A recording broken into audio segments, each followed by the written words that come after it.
Eu sou Geraldo Azevedo de Amorim. Nasci em Pernambuco, na margem do Rio São Francisco, rio que passa pelo meu coração ainda hoje. Apenas apanhei na beira-mar, saudades da estação. Apenas apanhei na beira-mar. Na verdade, sou petrolinense, porque hoje em dia Jatobá se transformou num bairro que inclusive tem algumas ruas que tem nome de minhas canções. Rua Dia Branco, Praça Bicho Sete Cabeça, aquelas coisas todas que botaram uma homenagem que eu achei maravilhoso. Bom, a minha infância foi toda na roça, até 13 anos de idade, onde minha mãe tinha uma escolinha, uma escola de alfabetização, e ao mesmo tempo ela incentivava os alunos a mexer com arte. Sempre, em todos os finais de semestre, ela fazia sempre ensaiava os alunos durante aquele período, daquele semestre, para fazer umas apresentações lá em casa. Então lá em casa era uma espécie de escola, centro cultural, regional, daquela região do Jatobá. E a gente foi treinado desde pequeno, a gente ia se apresentar, ou fazendo teatro, fazendo esquete musical, ou fazendo esquete, ou fazendo música, cantando. Eu me lembro assim, com 4 anos de idade, eu cantando já naqueles palcos de Dona Nenzinha, que é minha mãe. E que depois isso virou uma constante em minha vida. Todas as escolas que eu estudei em minha vida, eu sempre fui animador cultural, onde toda festinha que tinha, qualquer escola que eu estudava, botava Geraldo, a filha de Dona Nenzinha para cantar. E eu comecei a cantar, quer dizer, a minha vida em relação a público começou assim, naturalmente, sem eu jamais ter imaginado que eu seria na vida um artista, porque aquilo ali era uma coisa mais de hobby de minha mãe, de uma coisa, de uma relação com a cultura daquela região, né? E meu pai também tinha essa coisa de tocar um pouquinho de violão, lá em casa sempre tinha um violão presente, é tanto que eu não me lembro quando eu comecei a aprender a tocar violão. A referência que falar com 12 anos, é porque 12 anos eu me lembro que tinha uma rádio, uma difusora lá em Petrolina, que a gente começou a tocar nessa difusora. Então eu me lembro que com 12 anos eu já tocava, mas eu me lembro que o violão era uma coisa muito constante na vida da gente. Meu pai também, os violões que a gente tinha, o primeiro violão que eu tive foi meu pai que fez para mim. Então ele também era marceneiro, carpinteiro, ele sempre foi ligado a essa relação com as mãos, além dele ser lavrador. E com essa relação da coisa do violão, aí com 13 anos de idade, eu fui morar na cidade, porque eu já comecei a estudar no ginásio. Depois de passar anos naquela coisa de indo do Jatobá para Petrolina estudar no colégio estadual. Então ia todo dia, montado num jeguinho, ia lá e aí voltava todo dia. Até com 13 anos, quando eu passei para o ginásio, eu pedi à minha mãe, eu quero morar em Petrolina. Eu tinha uma tia que morava lá, fiquei morando na casa de Tia Santa. E lá minha relação com os músicos locais foi uma coisa que desenvolveu mais. Eu sei que quando cheguei com 16 para 17 anos, 15 para 16 anos, surgiu a Bossa Nova. E foi aí que realmente, a gente já cantava, tocava muito, eu tocava muito nas festas, aquelas músicas tradicionais de lá, então das músicas que a gente ouvia no rádio, sucesso de rádio, como aquelas coisas de Nelson Gonçalves, Ângela Maria, Anísio Silva, aquelas coisas todas que a gente cantava, além de umas canções que minha mãe ensinava pra gente, que eu não sabia de onde era, não sei de onde é que ela aprendeu aquelas canções, só que eram as canções da minha mãe. Bom, e daí eu comecei a me inteirar da coisa do violão, das harmonias, comecei a ficar entusiasmado com a bossa nova, com a dissonância. Tanto que minhas primeiras canções eram ligadas à bossa nova. E daí fui convidado para fazer parte de um grupo musical lá de Petrolina chamado Sambossa. E daí a minha música ficou muito em função da música, uma coisa muito... É tanto que minha tia reclamava muito que eu ficava trancado dentro do quarto tocando, aprendendo, descobrindo, pesquisando acordes, que não tinha professor, tudo era uma coisa autodidata. E ela, menino, vai brincar feito os outros meninos, fica aí dentro desse quarto tocando esse tempo todo. Minha tia ficava falando, mas eu também jogava bola, aquela coisa toda, mas a música me tomou de um jeito que, quando eu fui para Recife, porque eu terminou o ginásio em Petrolina, fui para Recife para fazer científico naquele tempo, o segundo grau terminava com científico, e para fazer vestibular, que meu sonho era me formar, tal, ser engenheiro, ser arquiteto, que eram as duas coisas que eu queria fazer. Mas também lá, com a coisa do violão, já me descobriram, já no colégio que eu fui estudar lá em Recife, já virei animador cultural, fiz parte do diretório, né?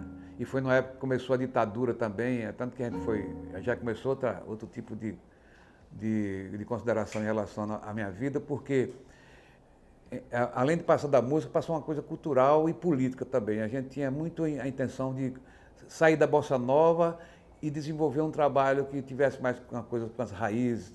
É tanto que a gente começou a desenvolver essas coisas de pesquisar cirandas, sinal catarinetas, o folclore que existia em Pernambuco, e a gente levava para os teatros esse tipo de trabalho.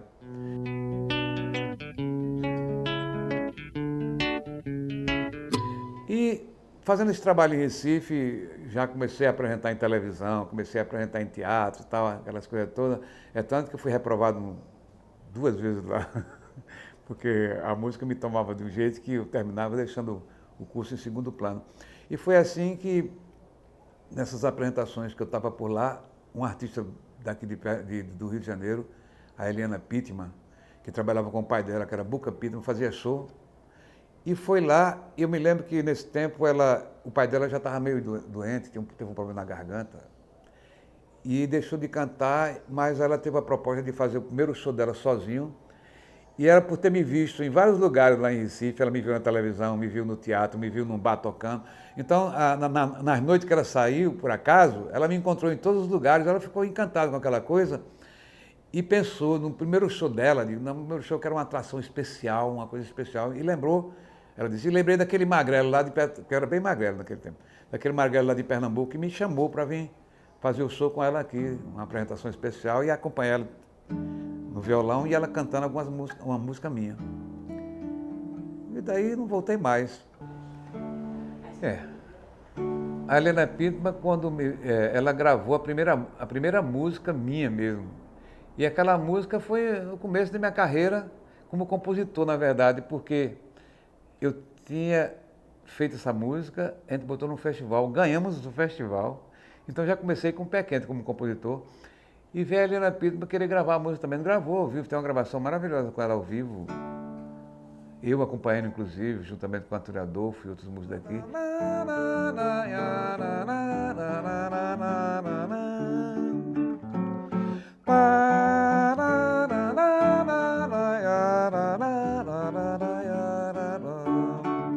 Aquela rosa que você me deu, faz hoje um ano ainda não morreu. Cultivo ainda no jardim dos amores, como as outras flores que você me deu. Lembro-me bem quando o bloco passou, você sorrindo jogou aquela flor. Eu que na hora o violão tocava, lhe joguei um beijo e suspirei de amor. Deste um adeus e teu bloco. Eu tinha uma certa, um pouco assim, não era uma vontade de sair daquele coisa. Tanto que realmente quando parou as temporadas, eu criei um grupo com Naná Vasconcelos, Naná Vasconcelos, Nelson Ângelo, que é um compositor mineiro, e Frank, da flauta, que é o Frank que tem esse chorinho da feira aqui da General Glicério. E a gente formou um grupo chamado Quarteto Livre para acompanhar Geraldo Vandré.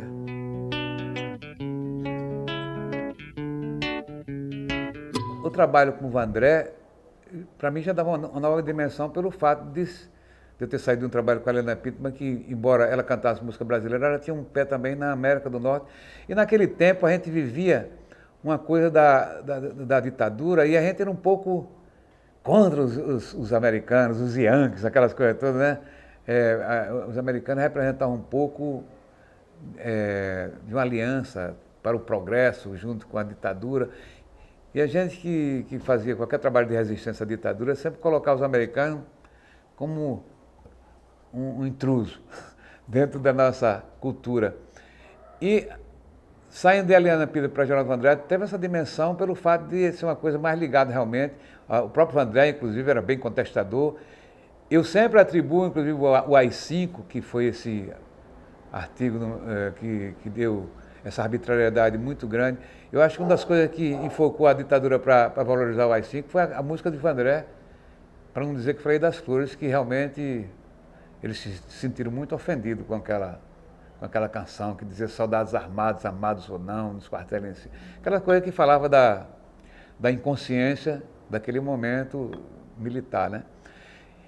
E ter formado esse grupo para trabalhar com o Vandré também foi uma coisa muito interessante, porque eu tinha elementos que todas essas pessoas se transformaram em grandes artistas. A gente não chegou nem um ano de trabalho, porque foi o ano de 68, exatamente quando chegou no final do ano, que o projeto estava maravilhoso, a gente estava fazendo show em muitos lugares, e infelizmente o AI-5 interrompeu. Mas durante esse período, a gente, nos hotéis, a gente se encontrava. Eu me lembro uma vez com o Vandré, a gente ficava o trabalho da gente era todo acústico, não tinha aquela coisa de instrumento eletrônico, né? Então a gente chegava no aeroporto, me lembro assim, que Naná tirava o berimbau, pegava o violão, o Franco pegava a flauta, e a gente começava a tocar no aeroporto assim, e eu me lembro que a gente perdeu um avião uma vez, por causa dessa... Começava a juntar gente assim, a gente começava a fazer show, né? Entendeu? E nessas brincadeiras da gente tocar assim, foi que eu começar a realmente a solfejar essa música, e que, por incrível que pareça, a primeira frase que o Vandré botou na música, já vou embora, mas sei que vou voltar. E isso não tinha nenhum pressuposto de que ele ia embora. Aí, quando ele chegou em Anápolis, fazer uma cidade, depois que ele fez Goiânia, foi fazer um show em Anápolis, que é uma cidade aqui que tem em Goiás, que no outro dia ia fazer Brasília. Quando ele estava em Anápolis, explodiu o AI-5 lá em Brasília. E já recebemos comunicado, não vá para Brasília e também não volte para casa, para o Rio, porque sua casa já foi invadida, tipo assim, a casa de Vandré, né? Nessa mesma rua aqui que eu moro, a rua Efigênio Salles, ele tinha a casa da tia Ângela. Nem vá na casa da tia Ângela também não, porque a polícia está lá esperando você. Então, quer dizer, o Vandré saiu daquela turnê do maior sucesso para a clandestinidade, assim. Naquele tempo era uma loucura, bicho. Para eu ir encontrar com o André, eu tinha que pegar muitas conduções, porque a gente sempre achava que estava monitorado, entendeu? Uma paranoia total. Então eu entrava no ônibus, pegava um carro, tinha um carro esperando não sei aonde, deixava não sei aonde, pra gente... até chegar no lugar. Aí a gente começou a compor essa música, aí começou a concluir a música com a frase que já tinha começado e com a realidade. Ele tinha que ir embora do país. E nesse tempo era o governo Arthur Costa Silva, então a gente colocou, enfatizando que é o nome de rei, né? Arthur é o nome de rei, né? Um rei mal coroado, então é. Já vou embora, mas sei que vou voltar. Oh, amor, não chora, que eu volto pra ficar. Amor, não chora, que a hora é de deixar o amor de agora, pra sempre ele ficar.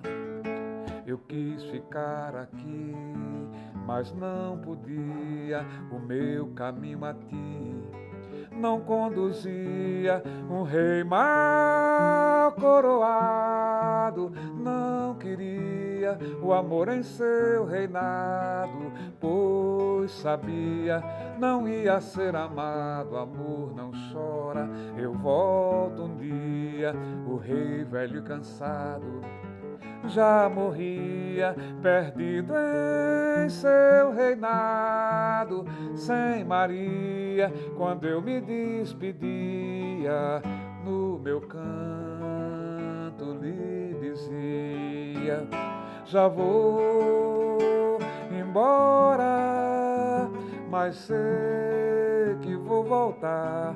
Oh, amor, não chora, que eu volto pra ficar.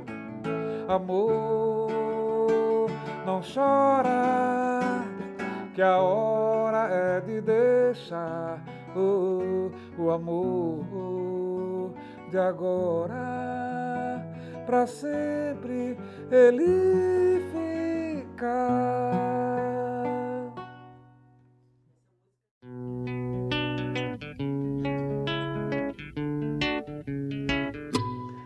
A minha primeira prisão, em 69, eu passei 40 dias preso, fui preso pela Marinha, pela parte da Marinha, me levaram para uma ilha ali, uma Ilha das Flores aqui, fiquei lá isolado, durante 20 dias eu fiquei em solitária, naquele processo de violência muito grande, né? A gente vivia em estado de pânico, sem saber se ia persistir, se ia viver, se ia morrer, como alguns morreram também. A segunda prisão, em 75, ela foi mais curta, eu fiquei preso 11 dias, mas foi muito mais violenta, muito mais violenta. Nesse tempo a gente vivia encapuzado. Eu me lembro, logo no dia que eu cheguei, eu fui preso dia 7 de setembro, que era o dia da independência do Brasil, mas eu fui preso nesse dia. E não chegava a ser prisões, era uma espécie de sequestro. Você era sequestrado, eu fui sequestrado chegando na porta de casa com minha filha, um amiguinho da minha filha, e eles pegaram eu e minha mulher, levaram, deixaram os meninos na rua, encapuzaram imediatamente e passaram por várias atrocidades. Minha mulher estava grávida de 6 meses do meu segundo filho. E dali passei, muita violência. Quando cheguei na prisão, a primeira coisa, muita tortura. E como eu falei, logo, imediatamente, eu fui torturado junto com mais 2. Teve um que não resistiu, morreu. E eu fiquei achando que eu podia também morrer. E é tanto que foi fundamental, até para a minha carreira, porque durante esse processo todo, meu Deus, posso morrer também, mas se eu não morrer, pode acontecer de eu ficar preso muito tempo, né? Como alguns amigos meus ficaram. E eu só pensava, vou compor na cela, quando sair da cela, quando eu sair dessa prisão, vou sair com a obra, qualquer coisa. Sempre pensava com coisa de esperança. E a terceira pensamento é o seguinte, mas também se eu sair, eu quero ficar famoso, porque, ser sequestrado pela segunda vez desse jeito, era uma coisa muito incrível, porque eu me lembro que Chico Buarque era intimado, aí a dar depoimento, a gente que não era famoso, então era sequestrado, encapuzado, e a gente se tornava um refém, é tanto que durante esse período eu estava na cela, eu tinha uma música, começando minha carreira, eu tinha uma música na novela Gabriela Cravo e Canela, que era a música Caravana. E durante os interrogatórios, eles souberam que eu tinha uma música na novela. E na hora da novela, muitas vezes, eles, de uma maneira assim, meio arbitrária, sem nada, me chamavam para... O artista vai cantar agora pra gente, entendeu? Assim, tipo, aí eu ficava, que é isso? Eu sou prisioneiro, cara. Aí começava a me torturar por eu cantar. E eu tinha que cantar, porque eu não ia ficar... Aí cantava. Sem violão nenhum, sem nada mesmo. Aí no meio da música, agora dança. Pô, que é isso, cara? E você tem que dançar. Não dançava, mexia meu corpo lá, de uma maneira muito humilhante. Eu acho. Hoje eu me sinto ainda constrangido em falar dessa história, porque é uma história muito constrangedora. E você fica de uma impotência muito grande, algemado, encapuzado, entendeu? Nu. Enquanto todo mundo, normalmente, a gente se veste o corpo todo e deixa a cabeça de fora, ela era o contrário, você ficava de cabeça de vestido e o corpo de fora, entendeu? Então, refém de todas essas pessoas. Então, era uma coisa muito triste.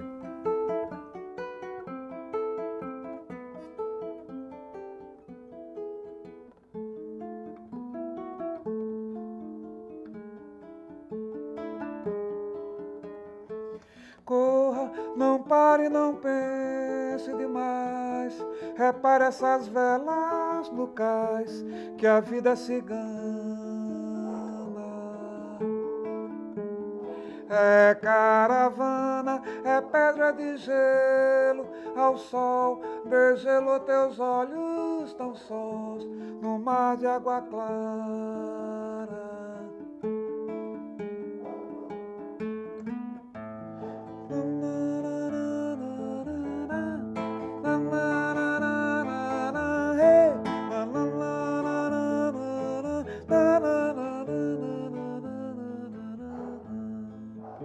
Só não gosto desses cachorros fazendo coro.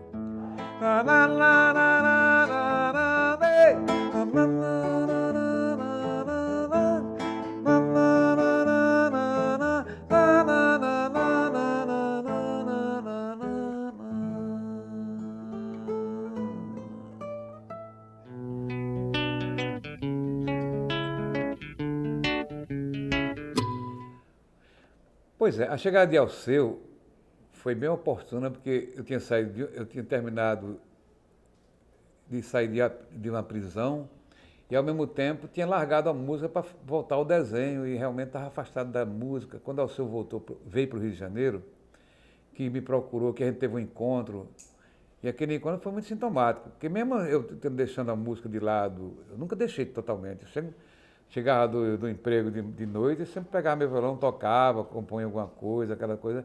Agora, a chegada de Alceu foi realmente fundamental porque me incentivou a criar esperança no sentido da transação musical, porque também eu tenho muito dons com as mãos e voltando para o desenho, comecei a ter logo uma carreira no emprego. Em um ano já fui promovido, porque meu desenho era bom, eu sempre botava arte nas coisas, né? Se destacava dos outros desenhistas, então aquela coisa toda, também podia ter feito uma carreira como... É tanto que eu entrei como desenhista e saí como projetista. E ninguém entendeu nada porque que eu saí. Eu saí porque, na verdade, senti que existia a possibilidade ali de um trabalho juntamente com o Alceu, e que no qual gerou realmente, nos primeiros encontros que eu tive com o Alceu, no segundo dia a gente já fez uma música junto, que foi a música Talismã, que foi censurada, inclusive, na época, porque não podia falar a palavra Joana. Joana me deu um talismã, viajar. Você já pensa? Isso aí foi censurado porque eles atribuíam que Joana era maconha e viajar era viagem de droga, né? Então, fomos convidados à censura para poder tirar o nome de Joana da música. Olha que loucura, né? Aí a gente começou a fazer composições, nos inscrevemos num festival, era um festival universitário. Ele se passava na TV Tupi, que ficava ali na Urca. E eu me lembro que ele o senhor botou uma música, eu botei outra, a gente foi classificado junto, defendemos as músicas da gente, mas a gente não ganhou. Ficou entre as 12, mas não ganhou. Quem ganhou esse ano foi até o Belchior com aquela música A Hora do Almoço. Ganhou esse festival. Mas, por outro lado, a gente foi convidado a fazer foi convidado por uma gravadora a fazer o primeiro disco da gente. E a gente começou esse disco aí, gravamos em 71, lançamos em 72, Alceu Valença e Geraldo Azevedo. Não tem nem título do disco. E a gente já lançava essas músicas. E depois foi que a gente foi convidado para fazer um filme de Sérgio Ricardo. Viajamos para o Nordeste, ficamos na localização do filme durante 6 meses. Eu era diretor musical. Era um musical, o filme, chamado Noite do Espantalho. É um filme cult, hoje em dia, porque na época da ditadura não deu para passar. Então, terminou um filme cult, muito doido, inspirado assim muito em Glauber Rocha, aquelas coisas assim, porque o Sérgio Ricardo, que era o diretor do filme, é o compositor das trilhas sonoras de Glauber Rocha e era compositor do próprio filme dele. E eu era o diretor musical, eu terminei sendo convidado para fazer um papel, um personagem no filme. Personagem este que, quando eu vi o roteiro, eu não usava barba nesse tempo. E deixei a barba crescer para fazer o personagem e nunca mais tirei a barba do Severino, que era o personagem. Então, quer dizer, a barba que eu tenho hoje é fruto de um personagem que eu fui fazer e que durante esse período a gente começou já a elaborar uma coisa de um trabalho mais ou menos independente. Tanto eu quanto Alceu, a gente começou a fazer composições independentes assim. E depois Alceu fez o primeiro disco dele, no qual eu acompanhei, participei do disco dele, e depois eu fiz depois dessa prisão, da segunda prisão que eu tive, que eu jurei assim, se eu sair dessa prisão eu vou ficar famoso. E foi aí que eu saí mesmo e gravei meu primeiro disco. E aquilo ali foi muito enfático, e irônico ao mesmo tempo, porque o próprio governo que me prendeu, né, me torturou. No ano que eu lancei o disco, foi a viagem do presidente Geisel para a Alemanha, para fazer aqueles convênios com a Alemanha, no qual trouxe inclusive a Angra dos Reis, a usina nuclear, né? O processo de trazer a usina nuclear. Nessa viagem que ele fez para a Alemanha, ele levava alguns materiais representativos do Brasil, como para oferecer, né, a parte lá da presidência lá da Alemanha, e entre os materiais estava esse CD que eu tinha gravado após a saída da prisão. Então, meu CD não, falando CD porque ele está falando agora, era LP na época, entendeu? O LP, Geraldo Azevedo, tinha 2 discos que ele levou como representação, um disco meu e um disco de Villa-Lobos, lançado pela Som Livre. E foi assim, nessa ironia, que eu tive que viver com essa história toda. Eu me lembro que na época eu fiquei muito revoltado, porque eu nunca nem guardei esse recorte quando falava do material que o presidente levava, que tinha meu nome, eu fiquei com raiva. Hoje em dia eu vou até procurar um dia para resgatar essa história toda, porque realmente, na época eu fiquei indignado. Você é preso pelo cara, torturado pelo cara, depois ele usa o teu material de vida, de trabalho, como representação dele. É uma coisa irônica demais, né? Mas aconteceu.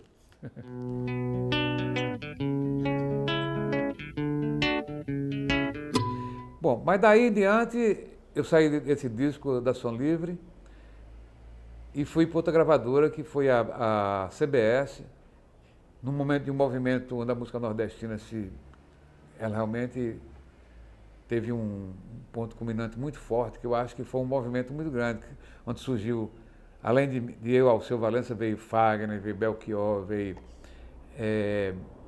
Elba Ramalho, Zé Ramalho, o pessoal do Ceará, né, Adinardo, aquele pessoal todo.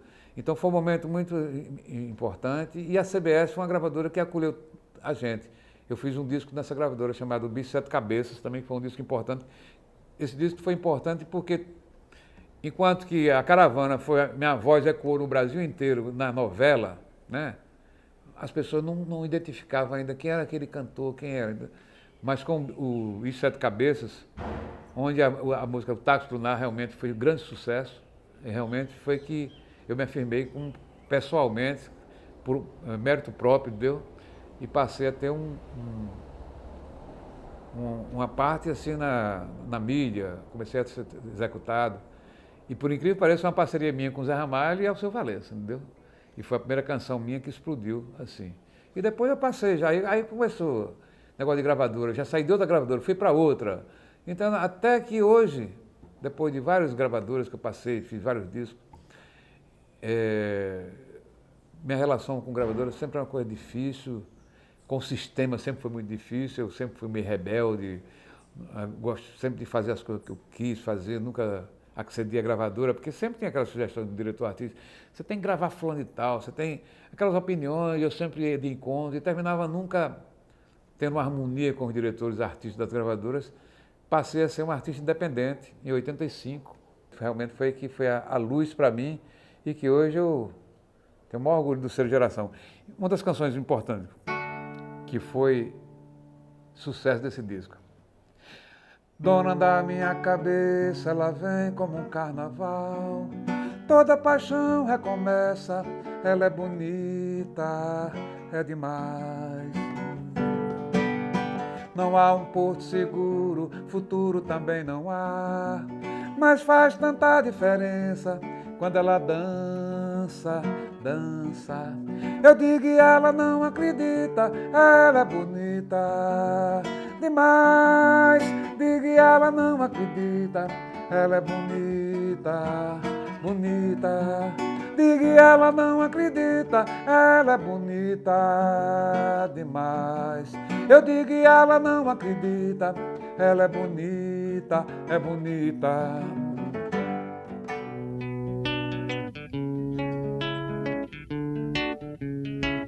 Eu sou louco por música, eu não tenho fronteira musical. A música não tem fronteiras, para mim é uma coisa assim. Realmente, eu aprendi com todos, até com o Nelson Gonçalves, com Adelino Moreira, com esses compositores bem bregas, entendeu? Eu ouvia tudo porque vai ouvindo, você vai apurando, mas realmente o jazz foi muito importante para mim quando eu conheci o jazz, a improvisação, a abertura de harmonias. A bossa nova já tinha trazido isso para mim, né?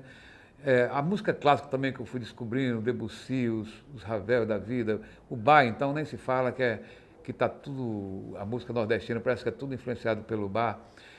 Agora, os compositores brasileiros, que foi fundamental na minha formação como compositor, inegavelmente Tom Jobim, Dorival Caymmi, né?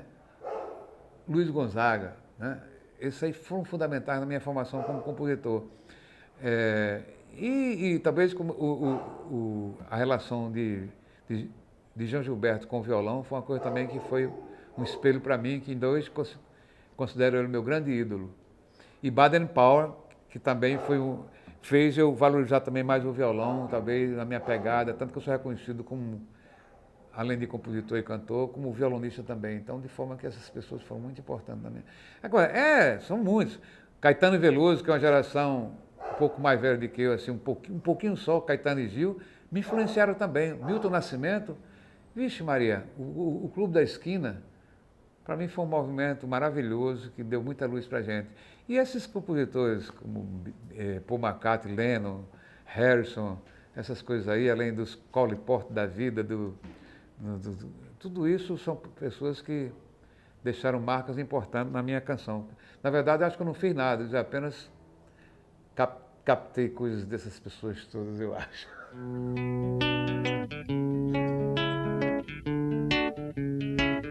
Foi um projeto, né? Foi um projeto que aconteceu por acaso. Porque, na verdade, eu estava fazendo um projeto com o Zé Ramalho, que a gente viajou pelo Brasil no ano de 95, pelo Brasil inteiro, chamado Dueto. Era eu e Zé Ramalho. É verdade que esse é a base do Grande Encontro, porque a gente já cantava essas canções todas que estão no Grande Encontro. A gente cantava essa trajetória das canções marcantes da nossa vida. E o fato, quando ele foi apresentar aqui no Rio de Janeiro, no Canecão, o Dueto, estava na plateia Alceu e Elba, e naquela noite a gente foi fazer referência a essas duas pessoas que eram importantes, porque, primeiro, muitas canções daquele projeto Dueto que estava sendo cantado tinham sido interpretadas pela Elba. E muitas canções também daquele projeto tinham sido em parceria com Alceu Valença. Então a gente enfatizou essa coisa durante o show e as pessoas gritaram, sobe! Eu me lembro que aquela coisa, foi falar em Alceu e Elba, mandaram subir. Eles subiram no palco realmente.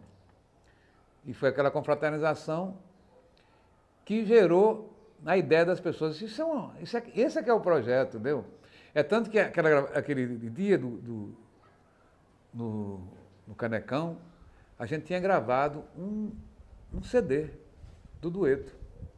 Esse CD está guardado ainda no baú, porque logo depois veio a ideia do Grande Encontro, e a gente abraçou também, porque realmente era um projeto importante, era uma ligação muito grande, uma celebração estar com essas pessoas que foram marcantes na nossa vida. O primeiro Grande Encontro, que tem a participação de Alceu, né? E que é todo, só nós tocando os instrumentos, cada um tocando violão, é uma coisa assim bem acústica, e que tem eu, Zé Ramalho, Alceu e Elba. Depois o sucesso foi tão grande, a gente vendeu mais de 1 milhão de discos logo nos 6 primeiros meses, e a gravadora ficou altamente entusiasmada e propôs logo o segundo disco, mas não conseguiu negociar com o Alceu a participação dele, de jeito nenhum. E terminou que eu fiz, junto com Elba e Zé, o segundo Grande Encontro, que foi feito em estúdio, né, com a produção de Robertinho de Recife. E depois, que também a vendagem foi muito boa, e teve a proposta do terceiro Grande Encontro, que terminou gerando o primeiro DVD dessa trilogia aí, né? E que teve a participação de Belchior, de Moraes Moreira e de Lenine, né? E foi gravado ao vivo aqui no Rio de Janeiro, lá no Garden Hall, e que foi muito bacana também. As pessoas nos cobram muito desse Grande Encontro. É uma cobrança muito grande. Assim como o Cantoria, que é um projeto que eu fiz, que foi muito importante, que talvez seja a base desse Grande Encontro, porque sempre as coisas foram tudo articulado na minha casa, entendeu? Então, quer dizer, como eu tinha feito esse projeto do Cantoria, que era eu, Xangai, Vital Farias e Elomar, que é um projeto que saiu em dois CDs, né? E que hoje é cobrado também, esse projeto. O Grande Encontro é muito cobrado assim para a gente que faça de novo.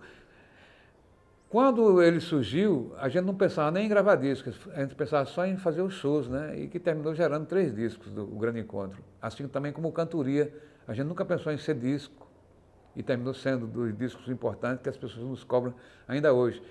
A gente nunca sabe se vai haver um outro projeto do Grande Encontro, eu só sei que é um grande sucesso, todos nós gostamos do sucesso, provavelmente a gente vai se encontrar ainda para fazer sucesso.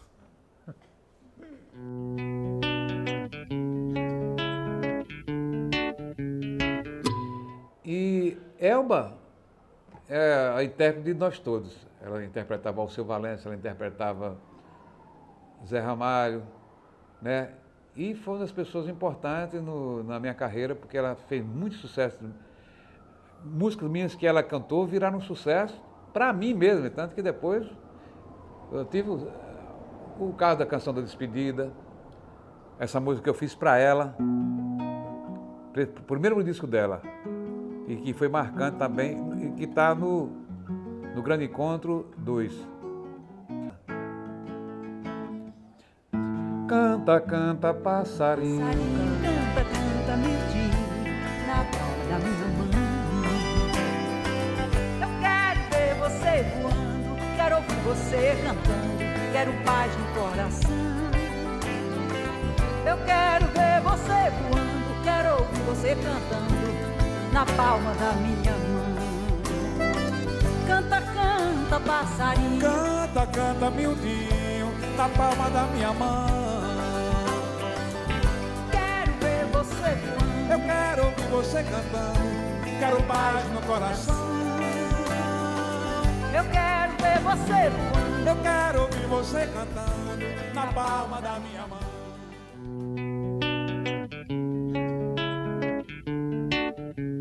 Eu demorei a entrar na coisa do DVD, né? Por ser um artista independente, para fazer disco já é uma coisa muito difícil. A gente, por ser artista independente, é sempre oneroso esses projetos de CD. DVD, então, se torna muito maior ainda pelo fato de ter a parte do CD, que é a parte do áudio, e ainda tem a parte de visual, que se torna mais cara ainda. Então, demorei muito a fazer DVD por causa dessa coisa. E só vim fazer porque tive realmente apoio. O Canal Brasil deu um apoio maravilhoso de fazer meu DVD. E que foi assim uma coisa, quando eu sonhava fazer um DVD, eu sempre sonhava fazer com orquestra, uma coisa assim, tudo suntuoso e tal. E a proposta que minhas filhas vieram para fazer, não, tem na mão. O Canal Brasil dá, o Circo Voador também. Bom, então vamos fazer uma festa, realmente é uma coisa que da minha cabeça eu não ia fazer aquele DVD daquele jeito não. Mas o fato é que eu faço show sempre assim, com banda, na época de São João, as festividades, é aquele tipo de show que eu faço lá, e que foi maravilhoso. Hoje eu tenho a maior gratificação de minhas filhas terem incentivado a fazer esse DVD, ter feito esse DVD assim, desse jeito, e foi tudo corrido e bacana, e ficou muito bonito. Eu tenho muito orgulho do DVD.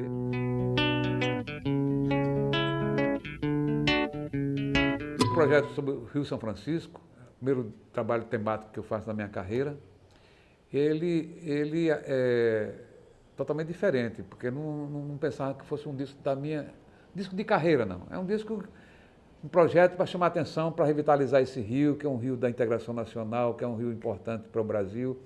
E que eu nasci na beira desse rio, sinto ele como se fosse uma veia do meu coração. E eu tenho muito amor por esse rio, espero que ele nunca se acabe. E deixar as barcas passando, como está passando agora. Bom, e tem a participação maravilhosa de pessoas que fazem parte dos estados que passam esse rio. Tem Minas Gerais, Pernambuco, Bahia, Alagoas. No disco Salve São Francisco foram feitas algumas canções para o disco, né? Criada durante as gravações. E tem canções que já estavam há muito tempo pensadas, já existiam, que eu achei conveniente demais ter colocado no disco. Uma delas é essa que eu canto com Ivete, que eu já tinha gravado no Grande Encontro, uma versão, e fiz outra versão diferente. E como Ivete é de Juazeiro e eu sou de Petrolina, eu convidei a Ivete para cantar. Antes eu tinha pensado em convidar João Gilberto. João Gilberto é difícil demais. E, no entanto, eu fiz uma versão apropriadíssima para João Gilberto. Mas a Ivete deu um recado maravilhosíssimo. Dorme o sol, a flor do Chico, meio-dia. Tu esbarra embriagado de seu lume. Dorme Ponte, Pernambuco, Rio, Bahia. só vigia um ponto negro, meu ciúme. O ciúme lançou sua flecha preta e se viu ferido justo na garganta, que nem alegre, nem triste, nem poeta, entre Petrolina e Juazeiro canta.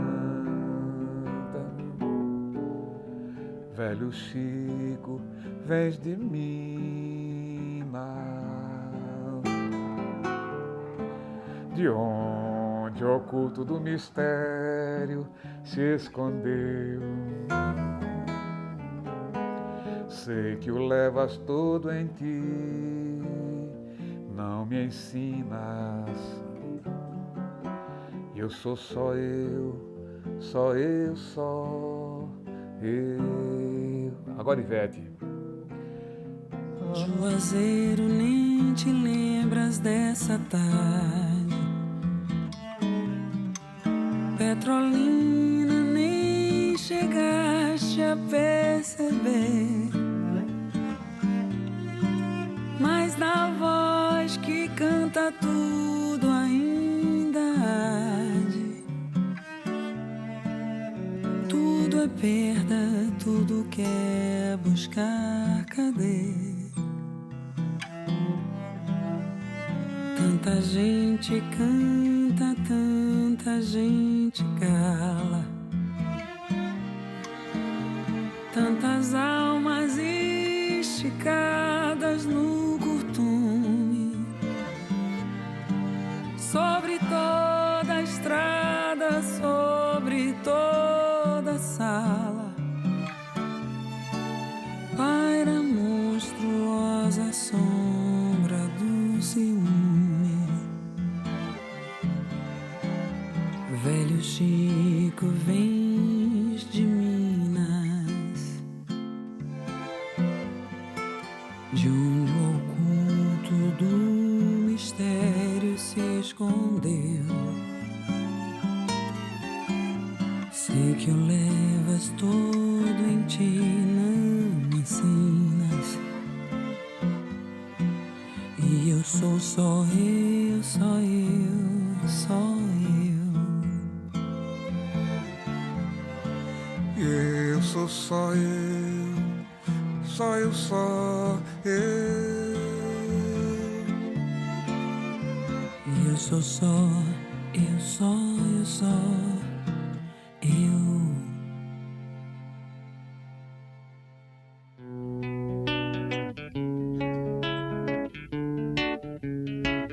Canções que eu faço, inclusive hoje em dia eu fico querendo fazer músicas novas, mas o público sempre está querendo as canções antigas. Mas a coisa maravilhosa que acontece também é que o público é que é novo. Eu fico querendo mostrar música nova e o público mostra um público novo para mim. E sempre esse público novo é uma coisa maravilhosa, porque sempre vai se renovando e nessa renovação vai trazendo as canções como se fossem canções novas, né? Então, cada manifestação que eu tenho, às vezes, me emociono com as canções que eu fiz na década de 70. É o caso de essa aqui, cada vez que eu canto é uma emoção diferente. E com esse público jovem cantando, e também sempre tem aqueles quarentões também, aqueles cinquentões, aqueles sessentões também lá. O meu público é muito eclético. As crianças adoram o meu trabalho também, eu tenho uma ligação com as crianças, de forma que a interação é uma coisa maravilhosa.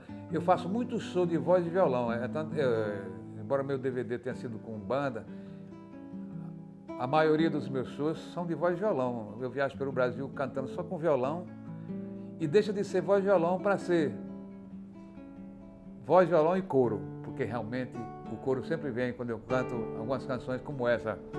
Se você vier pro que deve comigo,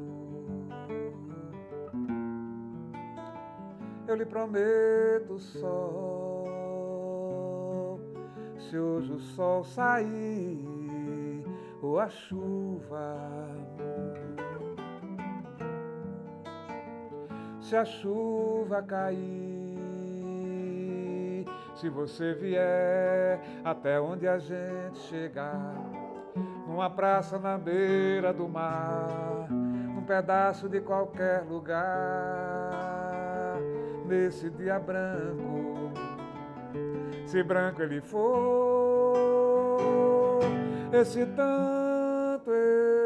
canto de amor, oh, oh, oh. Se você quiser e vier, pro que der e vier comigo,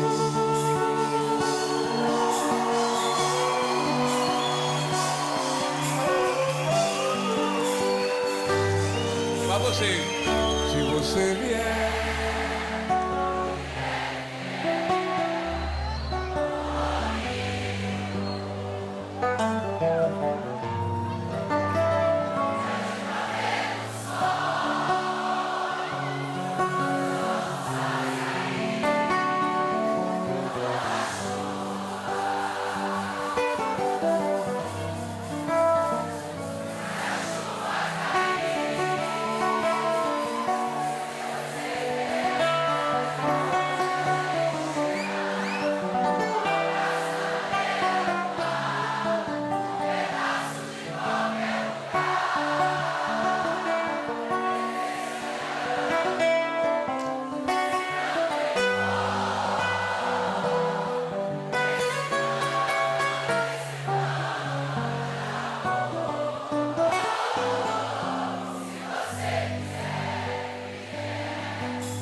Se você vier, pro que der e vier comigo,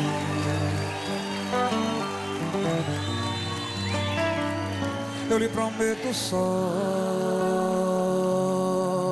se hoje o sol sair, ou a chuva,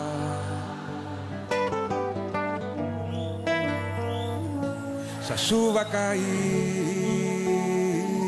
se você vier até onde a gente chegar, numa praça na beira do mar, num pedaço de qualquer lugar, e nesse dia branco, se branco ele for,